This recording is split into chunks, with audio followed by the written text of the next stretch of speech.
Thank you. Ya, monggo silakan. Sudah, Mas. Oke. Assalamualaikum warahmatullahi wabarakatuh. Selamat pagi semuanya. Waalaikumsalam warahmatullahi wabarakatuh. Selamat pagi.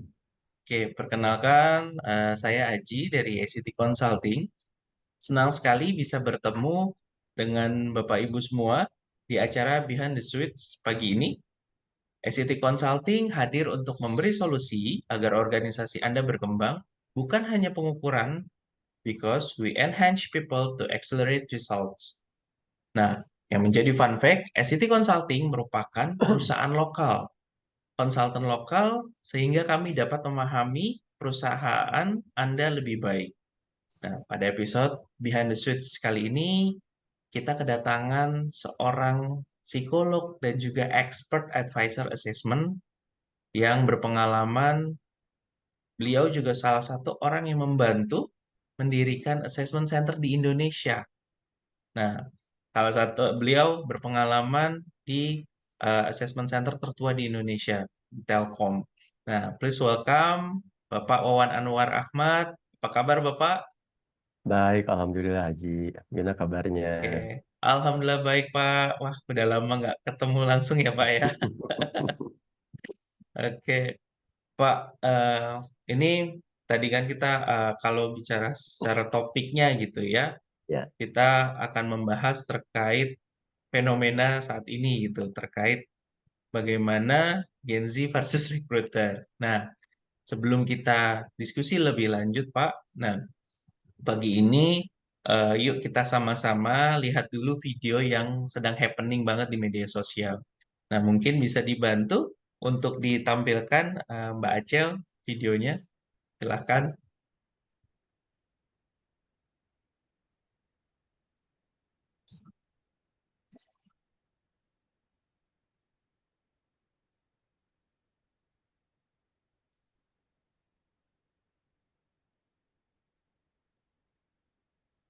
Suaranya belum keluar, maaf Mbak.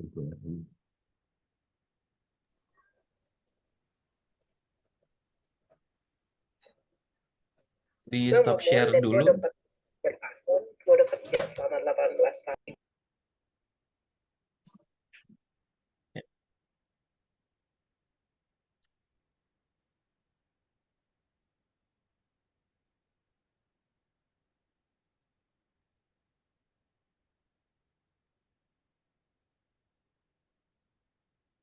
Di bidang marketing tentunya. Dan sekarang tuh cari kerja susah atau orang nyari pegawainya bawel. Gue Momon dan gue udah 43 tahun, gue udah kerja selama 18 tahun, kurang lebih di bidang marketing tentunya. Dan gue tuh lagi lihat-lihat lowongan di LinkedIn. Nah, ini tuh misalnya yang lagi ngeliat nih content planner untuk entry level. Ini yang bener aja sih. Ini content planner untuk entry level ya. Remote sih, tapi responsibility-nya. Research and idea generation, conduct through research to identify trending topics, audience interest, and industry developments, develop innovative content ideas, and conceptualize initial content vision based on research finding, create and detailed storyboard outlining the structure and flow of content pieces, content creation scheduling, collaborate with writers, 3D designers. Gila banyak banget. 1, 2, 3, 4, 5, 6, 7, 8, 9, 10, 11, 12. Ada 12 responsibility untuk entry level untuk content planner. Terus ini tuh gila ya. Lu kayak ngerjain ini semua tuh agak gila ya. Nggak salah untuk orang entry. Apalagi di sini tuh ada kayak bikin strategi untuk entry level. Ini gimana sih dunia kerja? Gue nggak paham deh. Requirements-nya sih sebenarnya S1 marketing communication atau bidang itu ya. Exceptional written and verbal communication skills. Hello, siapa yang bisa nulis bagus banget di entry level? Proficiency in content planning, tools and platforms relatif. high initiative and team player, ability to collaborate effective and cross-functional teams and stakeholders. Entry level itu komunikasinya baru belajar, Mas. Jadi gimana ceritanya itu dia bisa punya kemampuan itu. Terus sekarang tuh cari kerja susah atau orang nyari pegawainya bawel. Oke. 4, 5, 6, 7, 8, 9, 10, 11, 12. Ada 12 responsibility untuk entry level untuk content planner. Terus ini tuh gila ya. Lu kayak ngerjain ini semua tuh agak gila ya. Nggak salah untuk orang entry. Apalagi di sini tuh ada kayak bikin strategi untuk entry level. Ini gimana sih dunia kerja? Gue nggak paham deh. Requirements-nya sih sebenarnya S1 marketing communication atau bidang itu ya. Exceptional written and verbal communication skills. Hello, siapa yang bisa nulis bagus banget di entry level? Proficiency in content planning, tools and platforms relatif. High initiative and team player, ability to collaborate effective and cross-functional teams and stakeholders. Entry level itu komunikasinya baru belajar, Mas. Jadi gimana ceritanya itu dia bisa punya kemampuan itu. Terus available for minimum 3 months supply. Itu tuh gimana ya? Ini dunia kerja gimana sih? Kalian yang nyari pegawai gimana sih sebenarnya? Emang nemu orang-orang kayak gini? Coba, gue penasaran. Oke, baik. Terima kasih, Mbak Hacel. Ya, nah ini menarik banget ya video yang Iya, kita betul tonton banget. tadi barusan. Nah, ternyata Pak, ini kita sama-sama melihat bahwa ada fenomena menarik di kalangan Gen Z, di mana mereka sampaikan bahwa mereka sulit sekali mendapat pekerjaan. Katanya kalau di sudut pandang Gen Z, kalau kerja pilih-pilih, mulai dari ada yang mau waktu kerja fleksibel sampai gaji yang menurut mereka kurang. Nah, jadi Gen Z itu dianggapnya mereka pilih-pilih kerjaan, gitu. Hmm. Nah, tapi di satu sisi ternyata para rekruter juga susah nih mencari kandidat. Mereka punya kualifikasi yang kadang kalau kita lihat di video tadi punya agak banyak kemauan. Nah, kualifikasinya tuh terlalu tinggi tadi kalau di bahasa saya Ya. di untuk seorang apalagi untuk di entry level. Nah, sekarang bisa ya Pak ya kita coba dengar tanggapan Pak Wawan mengenai fenomena yang ada saat ini dan apa nih yang kira-kira bisa Pak Wawan bagikan mengenai tantangan ini dari sudut pandang Bapak selaku seorang psikolog dan expert advisor assessment. Silakan Pak Wawan. Ya, terima kasih ini tadi ya. Menarik memang tadi ya video yang ditayangkan tadi. Jadi yang cukup menarik ya tadi pertanyaannya ini bagaimana cara menjaring anak-anak entry level, Gen Z terutama ya mungkinnya dengan persyaratan yang cukup berat. Nah, yang menariknya adalah mungkin ini tim rekruternya ya itu tidak mencoba menerjemahkan kembali. Itu mungkin job desk atau persyaratan global ya untuk perusahaan tersebut. Mungkin begitu, tapi dia tidak melihat bahwa yang diambil sekarang ini adalah anak-anak entry level baru. Dia belum kalau bahasanya belum kena ini belum match lah ya. Ya, gitu belum match nah itu ya. Nah, itu yang mungkin baiknya mungkin Oke. itu tim itu bisa menerjemahkan itu ke level yang terendah dulu. Jadi ada levelingnya lah ya gitu. Harusnya begitu Oke. ya. Gitu ya. Oke, jadi seharusnya dilihat lebih lanjut ya Pak ya pekerjaan itu apakah secara global atau disesuaikan dengan levelingnya tadi, Betul, dikaji harusnya ulang ya begitu. Pak. Oke, Betul, betul. oke. Bapak, kalau menurut Bapak gitu ya, eh, apa faktor-faktor yang membuat Gen Z menjadi pilih-pilih mencari pekerjaan? Iya. Ya janji ya. Jadi ini memang janji itu orang yang kelahiran kalau saya baca literatur disebutnya kelahiran 95, 96 ya sampai Ya, 2012, 2013. ya, Macam-macam tuh. Nah, ya, tapi ada antara agak perbedaan dikit gitu ya ada Pak beda ya, setahun ya. satu. 95, 96 atau 2012, 2013 ya. Itu masa-masanya memang high teknologi ya masuk ya. Gitu kan ya. Gitu kan ya. Itulah yang menarik dari janji ini ya. Nah, faktor apa yang membuat mereka itu suka pilih-pilih? Nah, ini berdasarkan pengalaman itu. mereka itu kadang ingin satu apa ya, dalam bekerja itu ada prinsip mereka work balance ya, work life balance.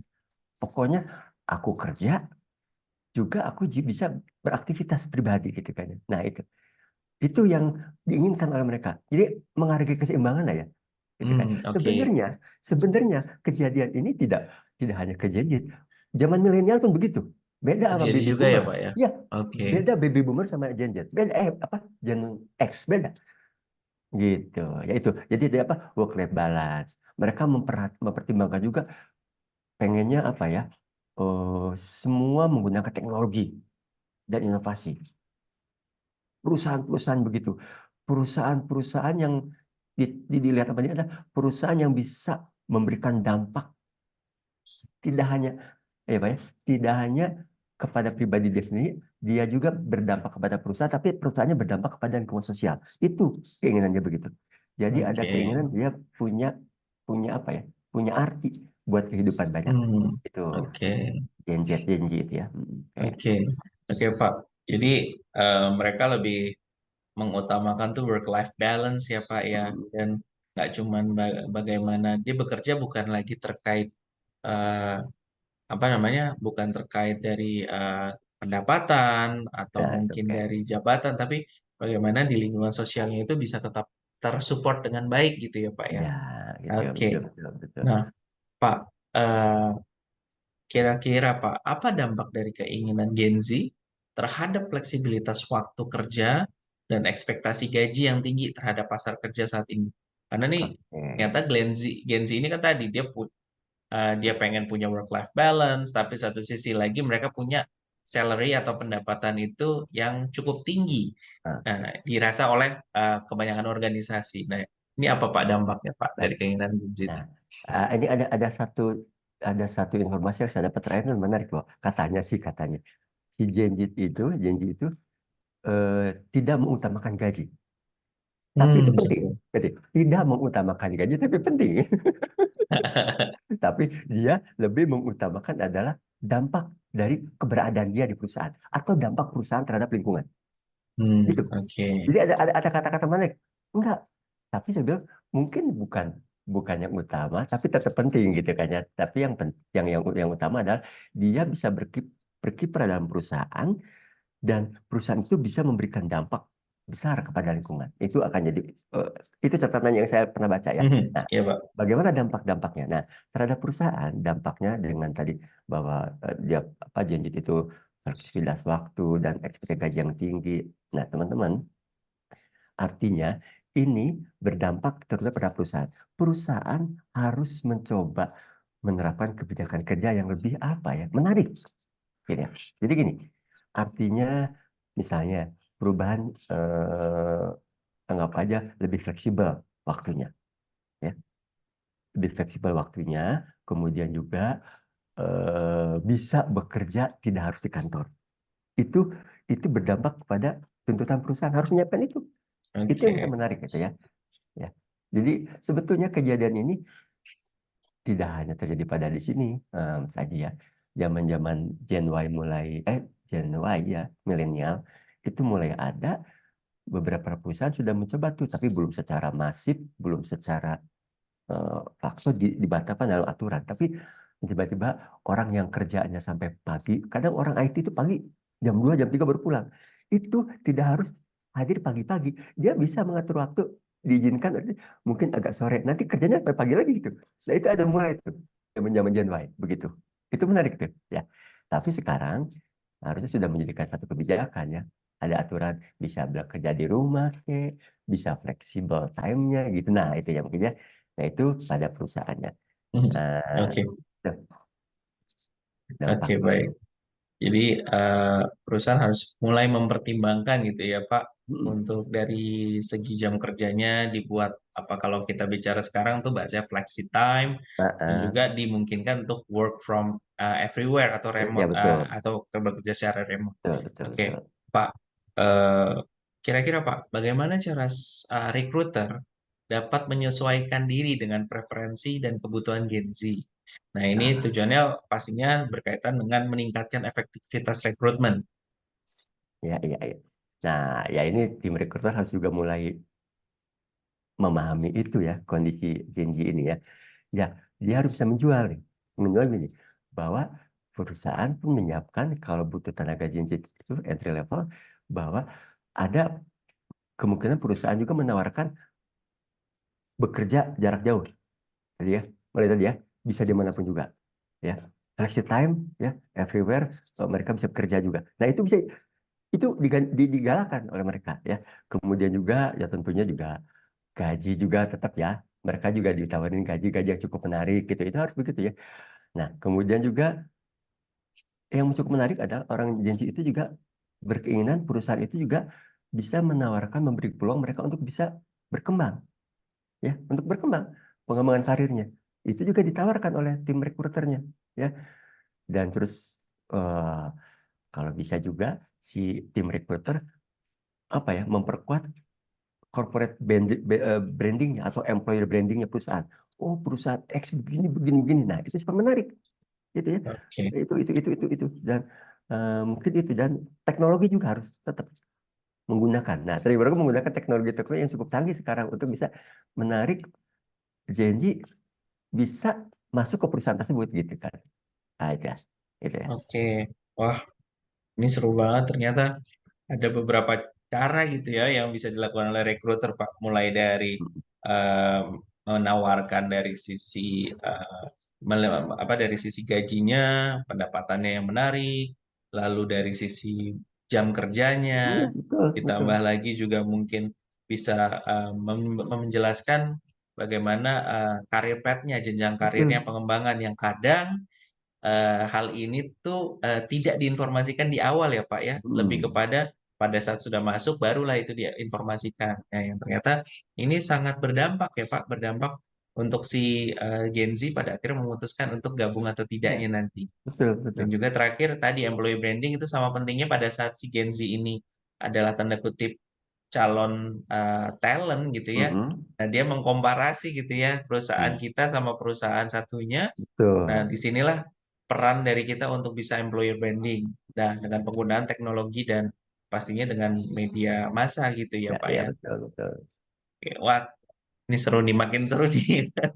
Pak, ini saya izin kita tanya jawab ini ya banyak pertanyaan karena Nah, boleh, boleh, ternyata boleh. kalau Bapak lihat di komen-komen itu yang terkait di Gen Z di video tadi itu banyak yang mereka juga butuh gitu loh baik pandangan perspektif dari profesional gitu yang Hmm. tanda kutip netral bisa objektif. Oke, Pak, kita lanjut ya, Pak.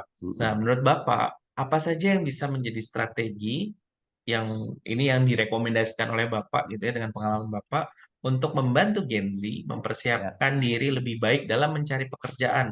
Nah, ini juga jadi pain oke, pointnya Gen Z nih oke, pada saat oke. mereka mencari Ya, ya, ya. pekerjaan. Oke. Nah, tadi saya state ya, kalau perusahaannya kan harus pakai employer branding ya. Employer Yes, branding. Nah, sekarang untuk Gen Z-nya tentunya harus membangun personal personal brand.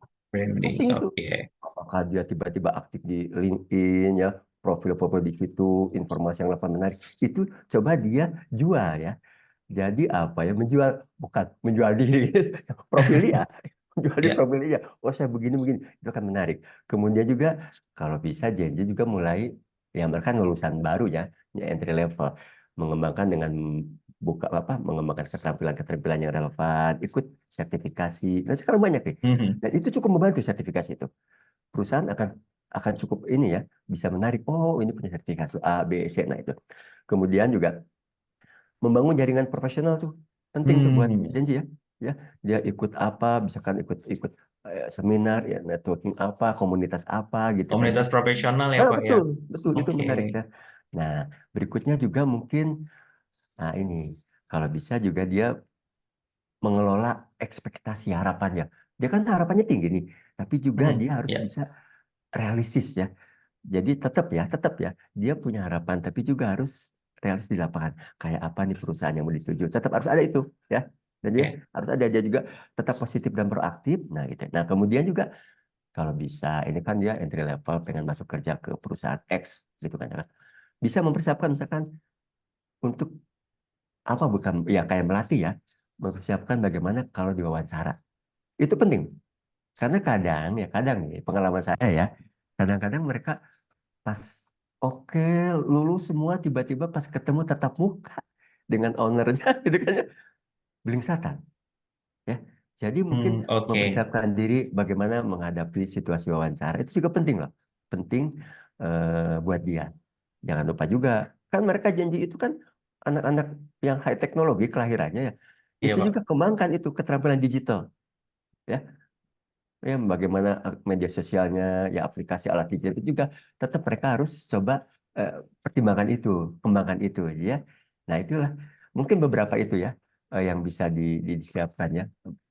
Utamanya personal branding itu ya, bagaimana menyiapkan diri ya. Nah, itu penting ya. Tetap dikenal sama orang itu penting ya. Itu Oke. mungkin. Oke, Pak.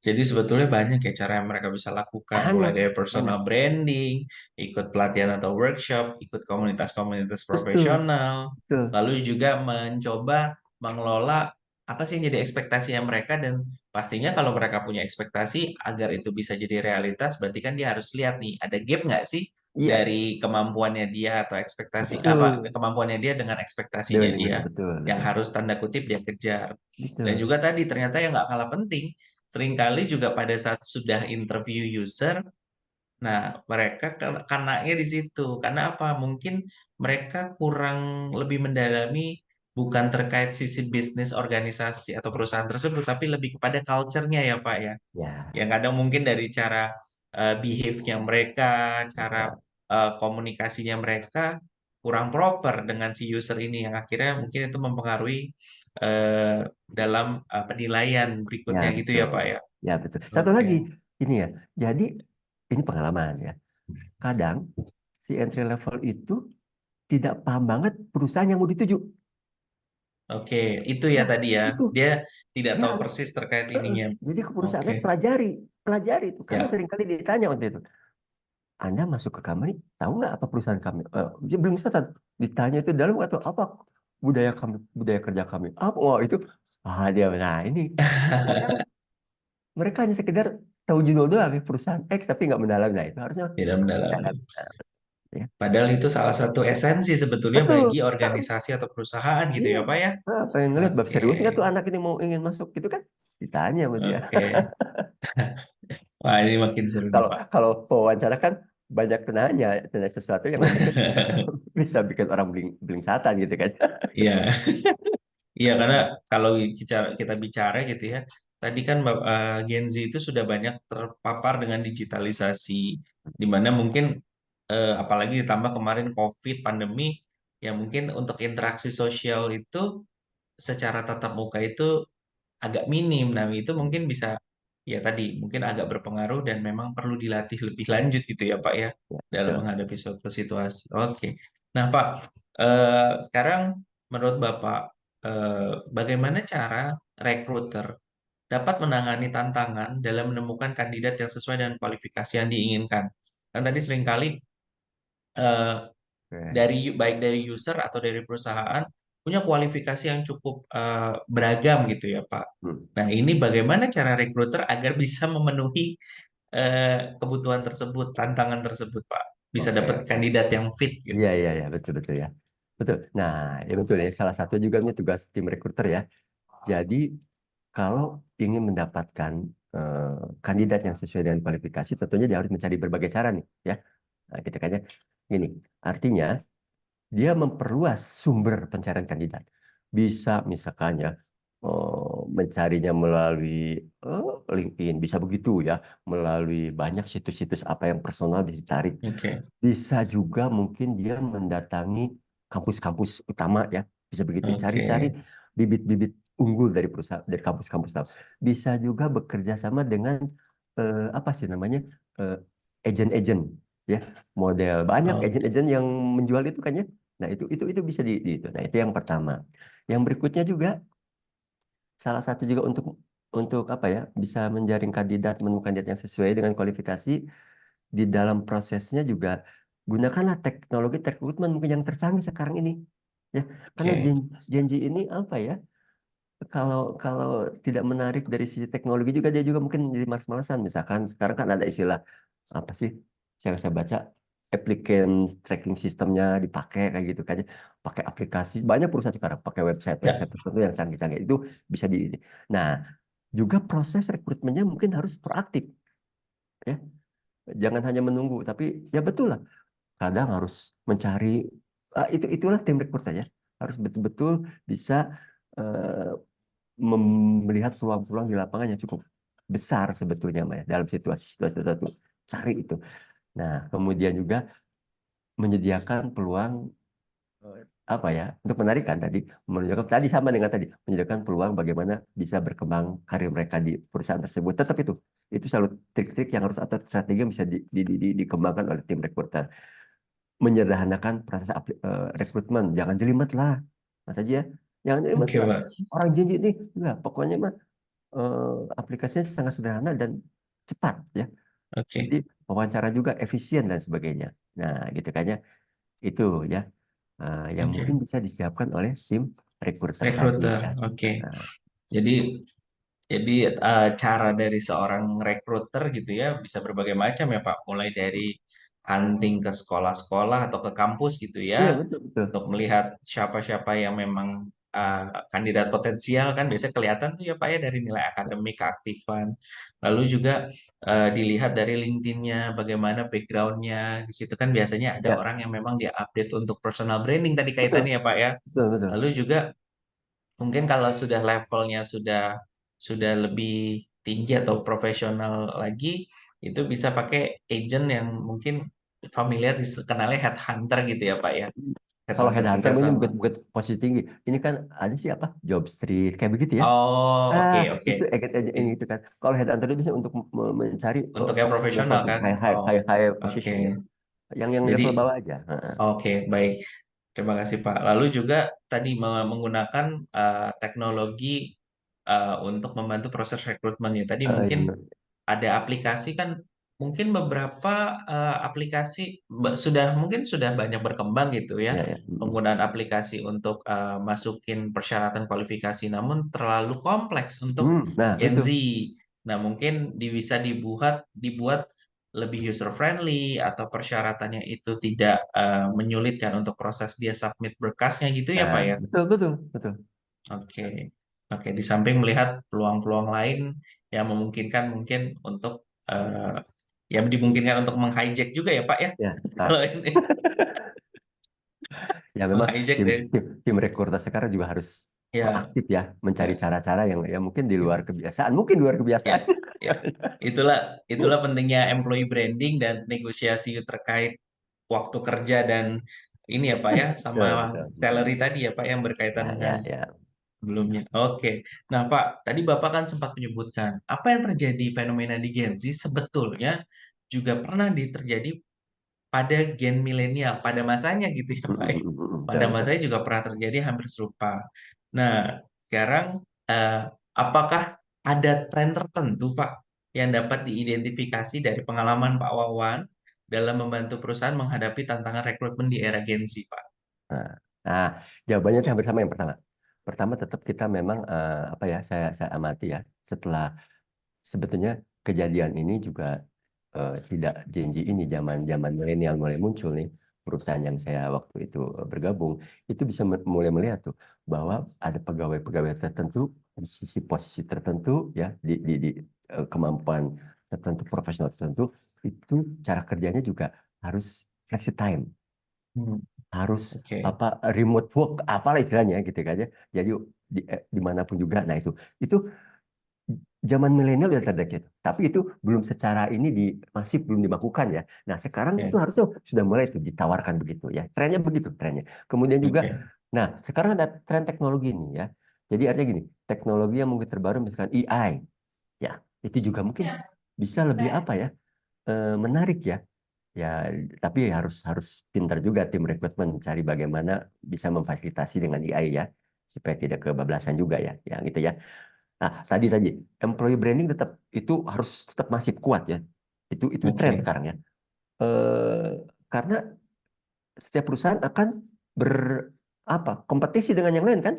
Oke. Aja janji itu akan memilih perusahaan-perusahaan yang memang sesuai dengan nilai-nilai yang dia anut loh.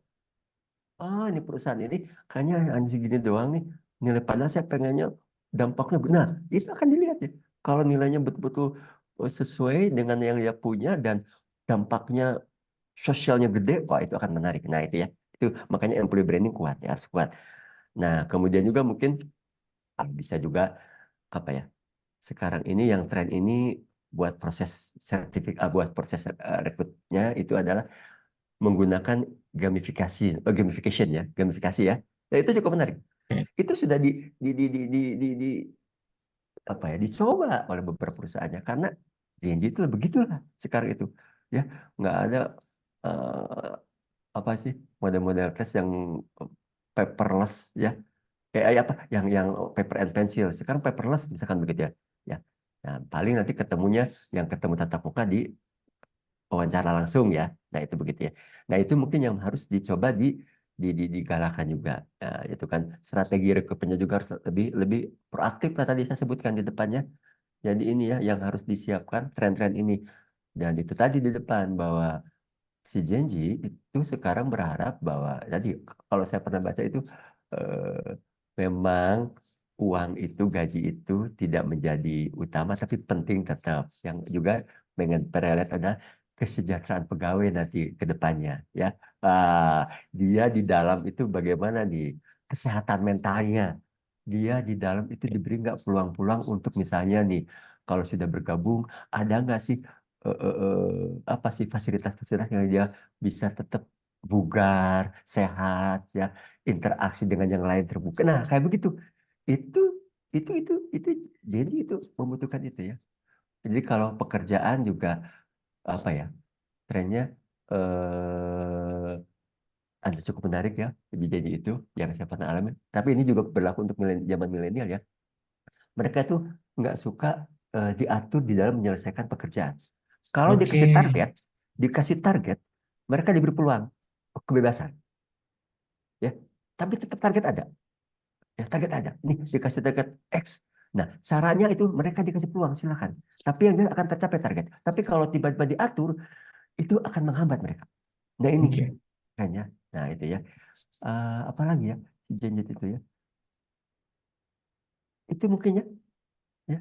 Yang pokoknya kalau dia dikasih target, dikasihlah kebebasan mencapai target itu ya.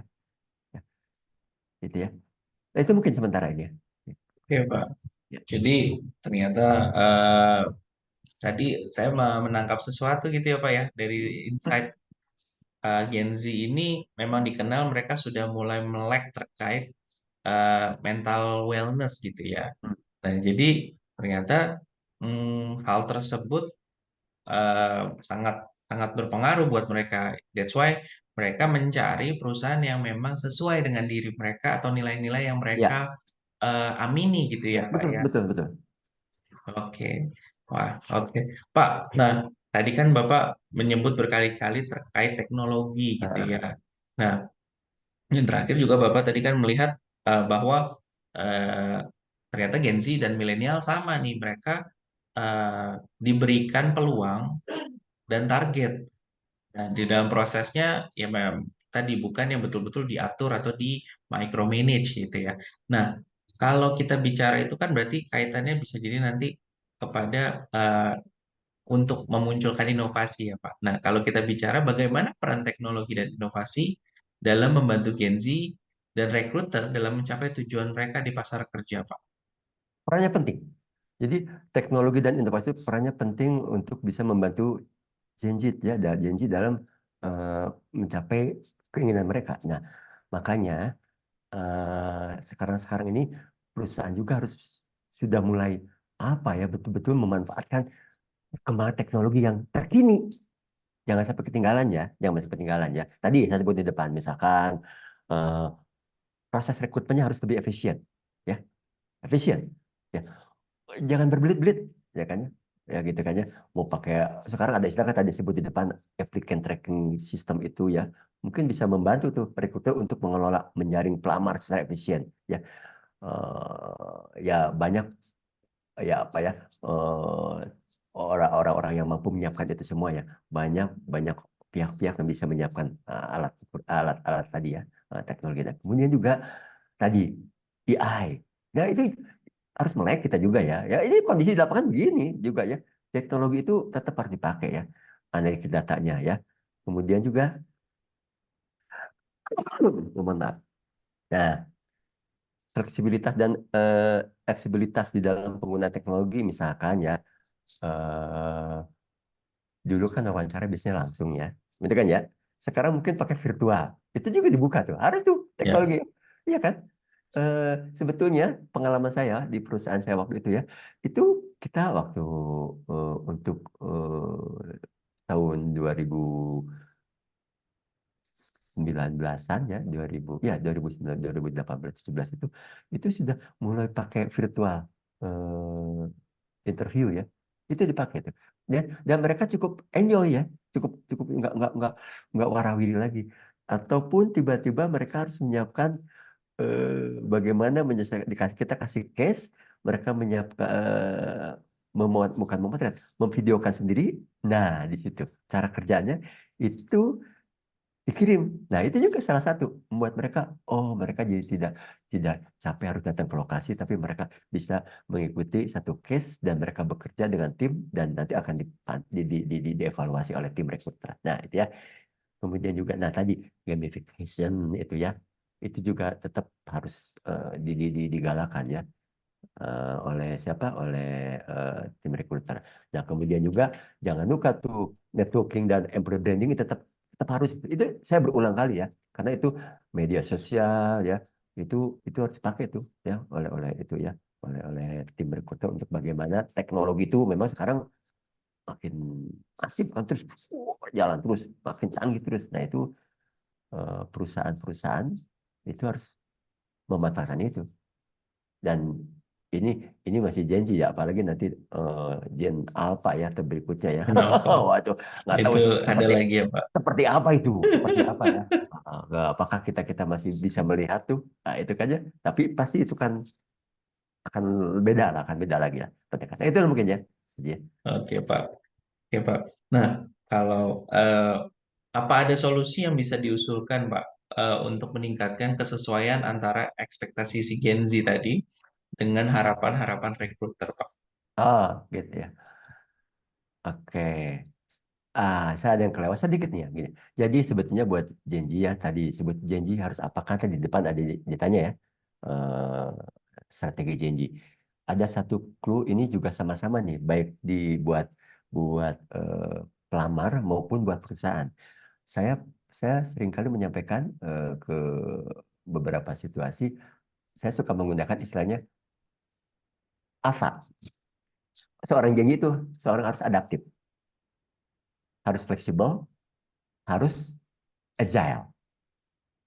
Itu janji. Tapi juga sama di perusahaan. Pimpinan perusahaan juga harus AVA juga, harus adaptif, harus juga fleksibel dan apa namanya, agile. Jadi, Agile. adaptif itu Ah, dengan bisa menyesuaikan dengan situasi yang ada dihadapi. Fleksibel bisa mencari jalan keluar dengan berbagai cara, tidak baku ya. Dan kalau tadi agile, nah agile itu harus cepat, apa sigap. Kalau bahasa akhirnya terengginas kayak gitu. Tapi juga harus cerdas. Ya, harus cerdas, efisien melakukan sesuatu. Nah, itu sama, mau di siapa, mau di pelamarnya, janjinya maupun di perusahaan, pimpinan perusahaan itu harus begitu tuh. Nah, ya. Nah, eh, solusi lainnya buat saya, nah yang bisa saya coba tawarkan misalnya, ya perusahaan juga harus mulai eh, menawarkan kejelasan job vakan ya.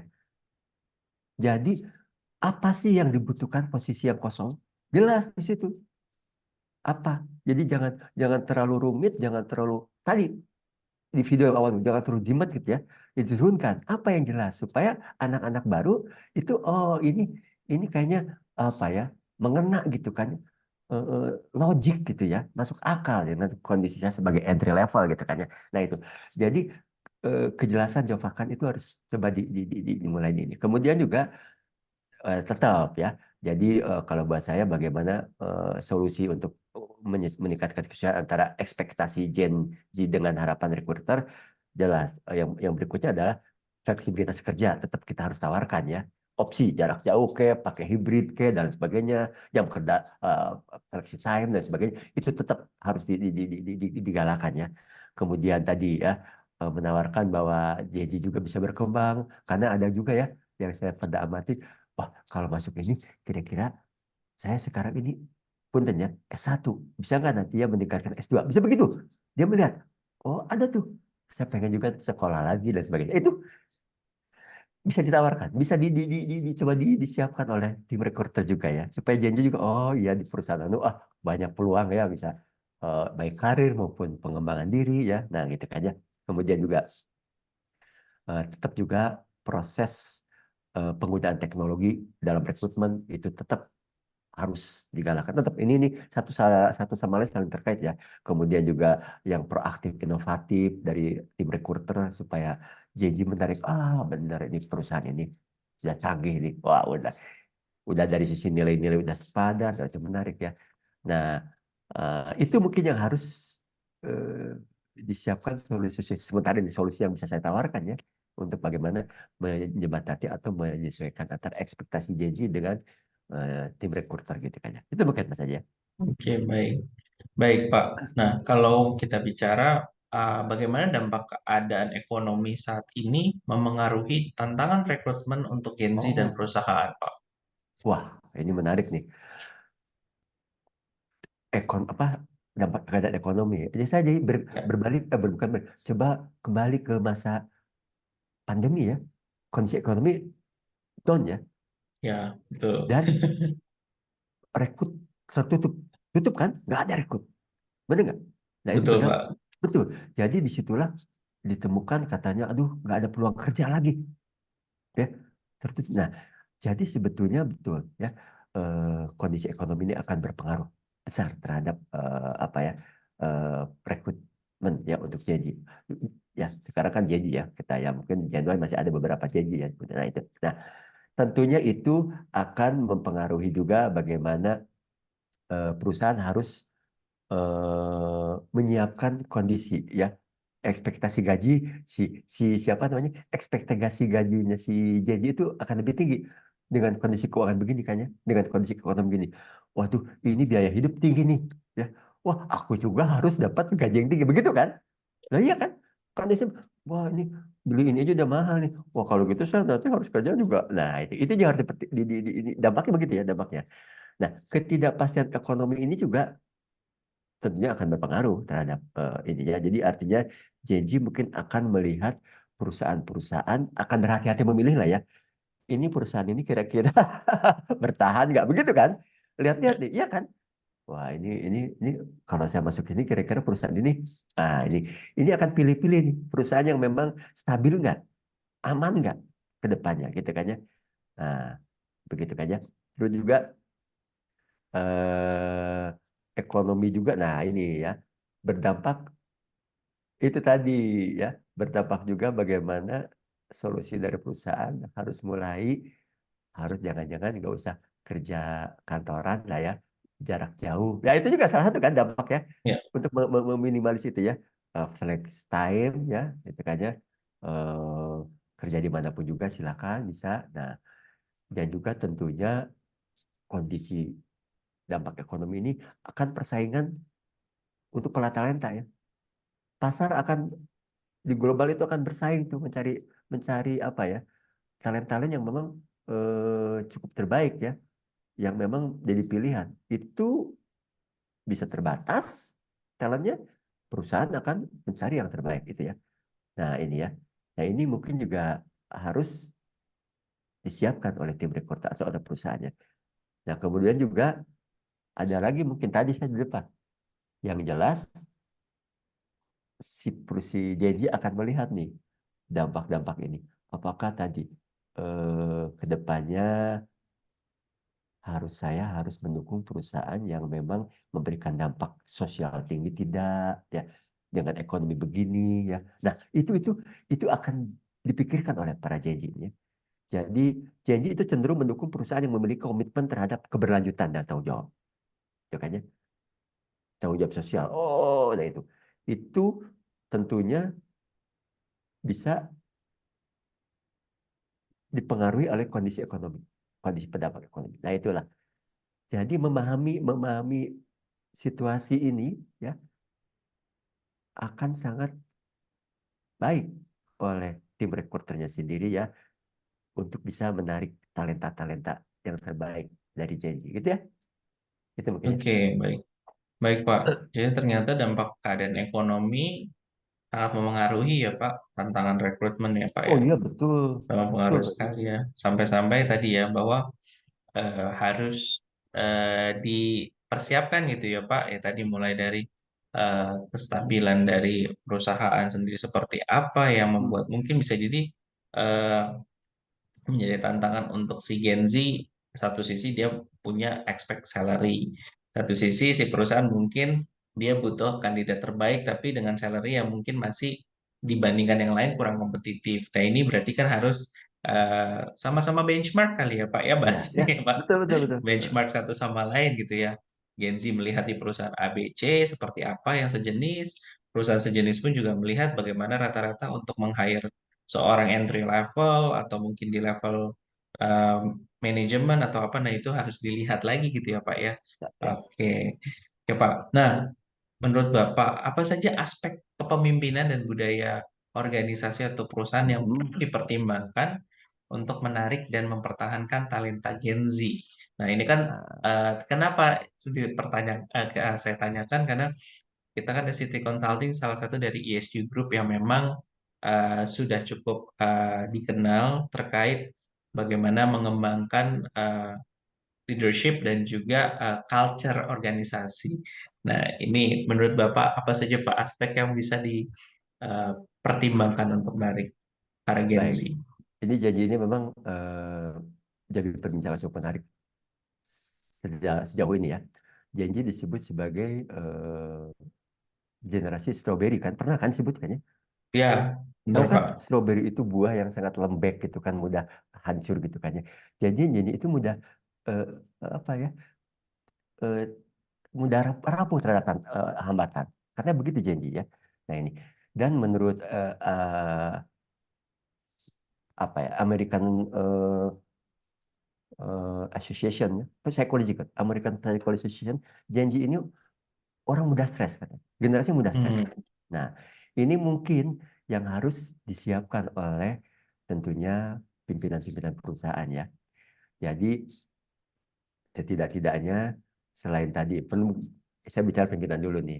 Ya, pimpinan perusahaan itu juga harus mulai menyiapkan atau gini, janji itu lebih menghargai pimpinan yang transparan, ya, yang memang bahasanya kalau sekarang ini mungkin jujur ya, terbuka begitu kan ya.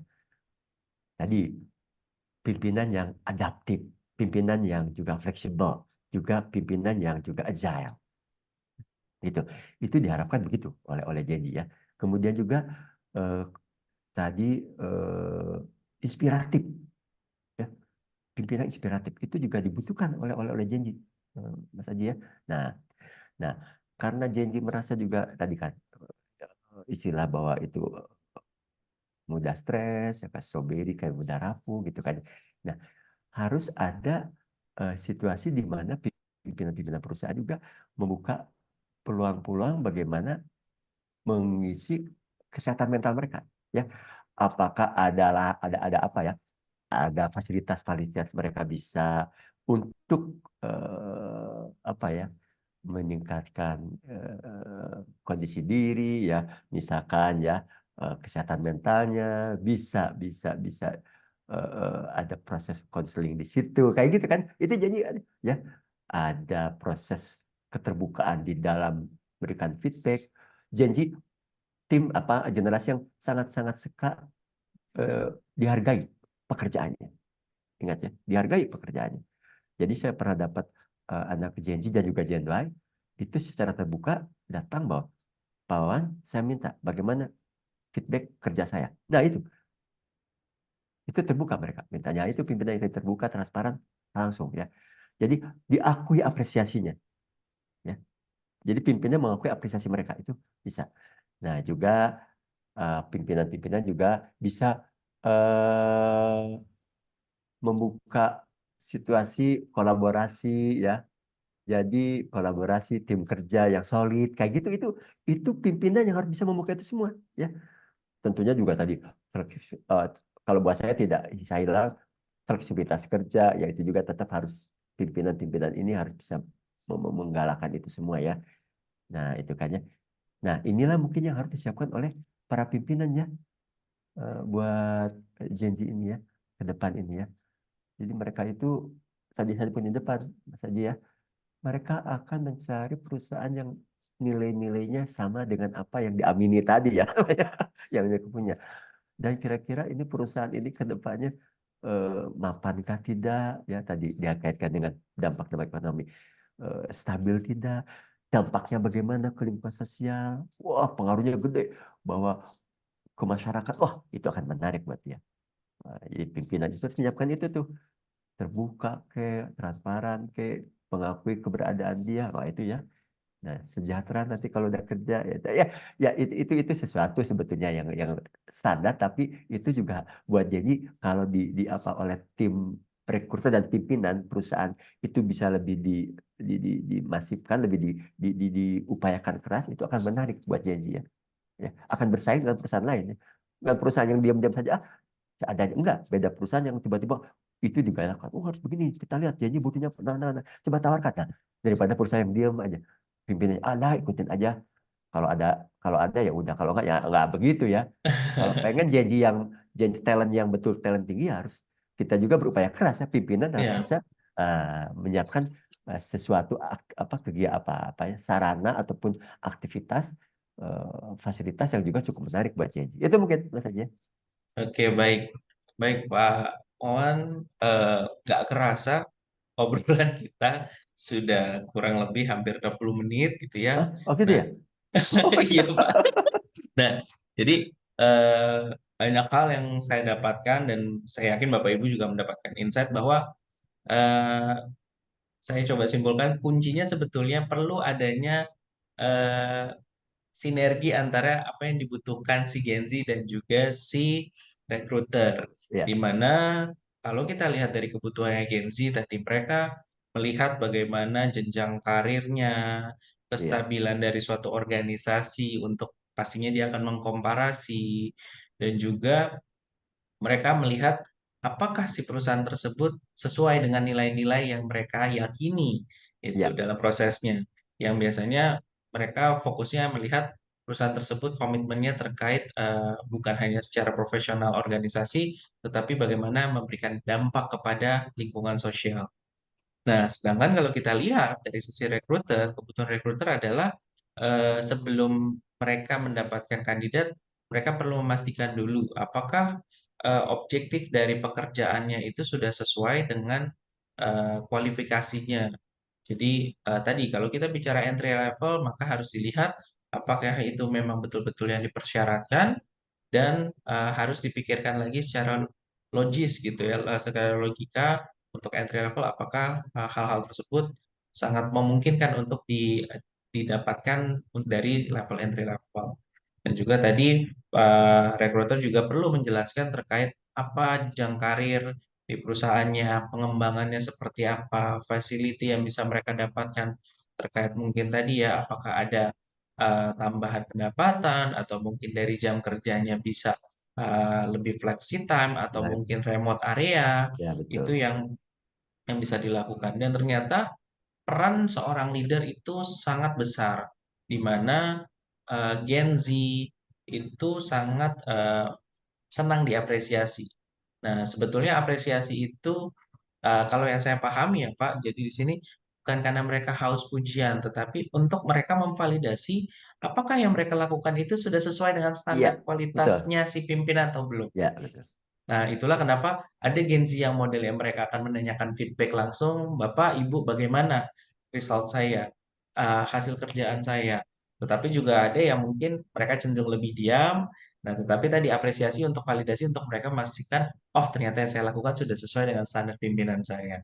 Nah, keterbukaan itu penting dan satu lagi tadi ternyata metode kepemimpinan yang bisa diterapkan untuk Gen Z dan juga ternyata milenial adalah bukan micromanaging secara secara ini ya Pak ya, secara intens, tetapi dengan memberikan peluang kesempatan berkembang, dengan memberikan mereka targetnya seperti apa. Nah, tapi itu dalam proses tersebut kan masih dimungkinkan untuk seorang leader untuk melakukan monitor.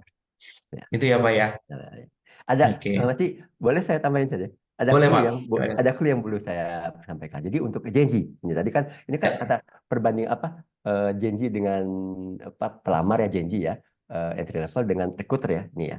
Ya. Nah, dua-duanya sama pendekatan buat saya gini. Untuk janji siapkan soft skill tadi AVA ya. Ya. Adaptif, fleksibel, Flexible, agile. agile. Itu soft skill mereka harus punya. Sedangkan untuk tim recruiter tetap AVA. Si tim recruiter harus mencari cara-cara yang adaptif.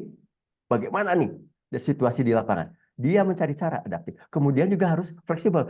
Wah, caranya harus berbagai cara dong. Oh, kalau nggak A, nggak bisa B. Nah, itu. Jadi itu. Ini apanya? Teknik mereka ya. Teknik. Caranya. Kalau tadi Ya. kan soft skill si pelamar, yang Ya. sekarang ini mereka fleksibel. Kemudian harus agile, harus sigap, atraktif, Sangkinas. Nah, itu kan jangan nunggu. Nah, jemput bola kayak begitu kan ya. Dan juga harus cerdas supaya efisien dan efektif. Nah, itu. Jadi Oke. AVA itu bisa untuk soft skill-nya itu apa Digunakan juga keduanya ya Pak. untuk keduanya. Yang satunya soft skill-nya, yang satunya adalah teknik-tekniknya menyesuaikan dengan situasi di Oke. lapangan. Itu mungkin Mas Jadi, Adi.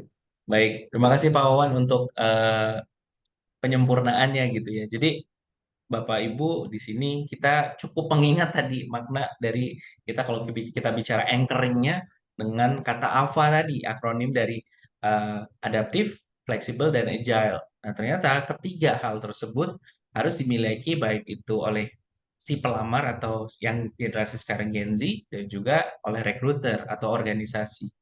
Nah, dengan harapannya pada saat mereka bisa menerapkan adaptif, fleksibel, dan agile dalam proses untuk melamar pekerjaan atau merekrut orang tadi, maka akan ketemu tuh alignment-nya. Jadi jembatannya dibuatkan Ya, dengan si AVA tadi. Oke, Pak ya. Wawan, sekali lagi saya ucapkan terima kasih untuk Sama-sama. waktunya dan juga diskusinya sangat memberikan insight sekali untuk kami semua. Nah, walaupun obrolan kali ini kita harus akhiri karena keterbatasan waktu, Oh iya, iya, iya. semoga kita masih bisa ketemu ya Pak ya di dalam Siap, Mas. diskusi-diskusi yang Insya Allah. berikutnya. Insya Allah ya. Baik, Oke, mantap. baik.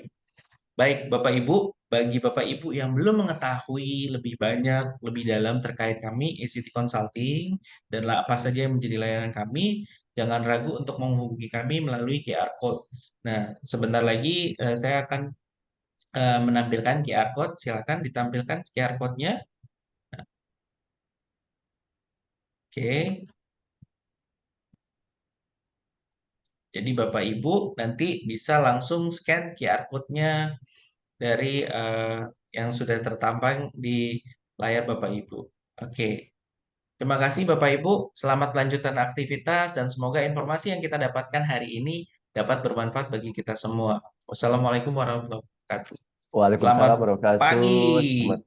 Selamat pagi semuanya. Salam Jumat semuanya. Assalamualaikum Salam warahmatullahi Jumat wabarakatuh. berkah.